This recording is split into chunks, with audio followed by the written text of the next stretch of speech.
So yun, good morning, good morning. Good morning po sa inyong lahat guys. Update po ngayon sa gagawa ko ngayon dito sa bahay po ni JP Alivio Vlog. So ngayon gagawa po ngayon dito yung yung lakanya, nakikita nyo pa sa likod ko yung sink o yung kitchen niya, kitchen sink. So nai-set up na rin po natin yung TV. At mamaya po isalpak din po namin yan. Kasama ko lang din po yan sa vlog. So ngayon pakita ko lang po guys sa inyo yung pagkaka-set up nung kanyang kitchen sink. Ayun mismo lababo. So yun guys, sana panoodin nyo po yung aking video, plus like and share na rin po para ma-monetize po yung aking munting YouTube channel. So yun, tara, pakita ko lang po sa inyo paano yung aking diskarte sa pagkabit. So yun guys, bali pangatlong araw ko na po itong ginagawa kasi mula nung aking binuhusan. Nung unang araw ko po, pinormahan ko po yan, hanay ng hanay block, forma, buhos. Tapos kinabukasan po, pagkabuhos po namin noon, ay binaklas ko na rin po agad yung forma. Tapos diretso ko na rin po yung tiles kinabukasan. Natapos ko lang po nung gabi yung itong siding. Tsaka itong yung sahig. Tapos ngayon lang po, ang gagawa ko lang po ito, yung paglalagay ng tile stream. So sa paglalagay ko po ng tile stream to guys ay kailangan ay naka 45 siya. Tapos medyo nakaangat po siya sa tiles ng konti para yung tubig po niya is magkakameron siya ng konting water breaker. Hindi po agad siya lalaglag sa sahig. Tapos din naka 45 din po siya. Tapos yung kanto papukpukin lang po ito ng konti. Tapos hasa babalhagin lang po ito. Tsaka po hindi sa kanto. Bali ito lang po meron dito sa gilid. Ayan, papunta po sa taas. Kasi yung sa ibabaw po nito is meron po itong kitchen cabinet na aluminum. Ibabaw po na. Dito lang po is range hood. Then, la German niya. Wow, grabe. Kasi ito po pala yung pagkakasetup ng kanyang lababo. May banlawa po siyang banlawa ng baso.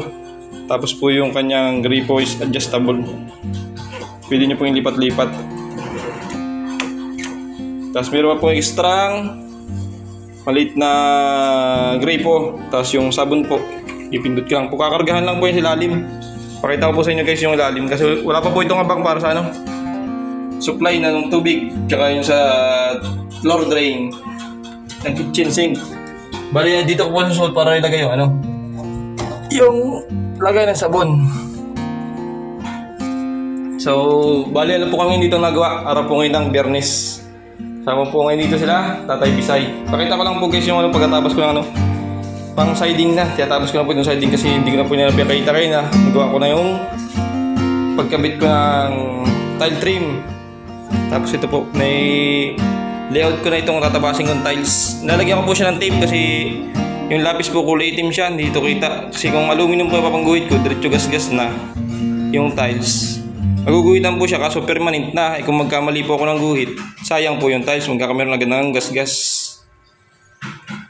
So mamaya po pakita ko yung pagkatabas ko yan tsaka pag-install. Medyo nagpapatigas pa lang po ako nitong aking tinapal na adhesive. Purong adhesive po yan. Kasi medyo makapal po siya. Pero maya lang po ititigas na rin po yan. Pakita ko lang po yung mga kasama ko dito kila Tatay Bisay. Dito po siya sa likod gumagawa naman. Tingnan po sa Tatay Bisay. Tatay Bisay, shout out! Wala, umalis, tulog, naglaba. Shout out. Yan guys, pa-support din po kay Tatay Bisay. Siya po ngayon kasama ko dito. Siya po yung aming tatay ni JP Alivio. Mamalitada po siya ngayon dito sa likod. Yan po maganda guys kasi meron siyang takip yung para hindi madumi yung bintana. Lang ako guys. Papaturo din po tayo ng mga kay Tatay Bisay. Kasi mas maganda makasama yung mga gantong veterano na. Marami po siyang alam sa paggagawa. Ay ako lang po, baguhan pa lang din naman kahit pa paano.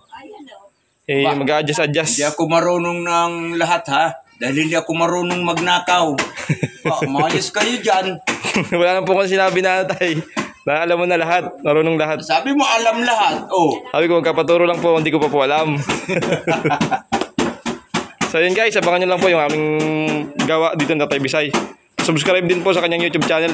So yun guys, pasupport naman dyan kay Tay Bisay magsasaka at sana naman ay subaybayan nyo din ang kwento ng buhay namin dito. At patuloy nyo rin suportahan si Kier Mix Vlog at yan ay marami rin gagawin ditong mga magpapaganda sa inyong paningin at magpapaganda sa kanyang YouTube channel na suportahan nyo. Bigyan nyo siya ng magandang suporta sa kanyang ginagawa. At hangad ko rin na maging isang successful na certified vlogger si Kier. Kaya tuloy-tuloy lang ang suporta natin. Yun, maraming salamat po Tay Bisay. At trabaho na po tayo ulit. Welcome at ako yung gagawa na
Maging